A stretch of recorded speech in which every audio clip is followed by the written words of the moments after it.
अस्सलामुअलैकुम। कराची में क़यामत खेज़ गर्मी, सूरज का पारा हाई। शदीद गर्मी में लोड शेडिंग ने लोगों की चीखें निकलवा दी। आइंदा 24 घंटों में शहर का मौसम कैसा रहेगा? क्या आप हालात हाज़रा से आगाही हासिल करना चाहते हैं? खबर के पीछे छुपे असल हक़ाइक़ जानना चाहते हैं? तो अभी सब्सक्राइब कीजिए दिलमिल पाकिस्तान को और साथ ही घंटी के निशान पर क्लिक कर दें। आपको बताते चलें कि कराची में सूरज आग बरसाने लगा। कराची में शदीद गर्मी की लहर जारी। जुमेरात और जुम्मे को सूरज आग बरसाएगा।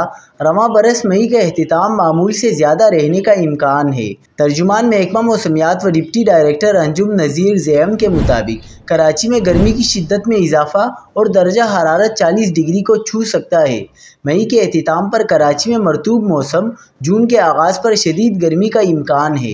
महकमा मौसमियात का कहना है कि जुमेरात और जुम्मे को मौसम शदीद गर्म और खुश्क रहने का इम्कान है।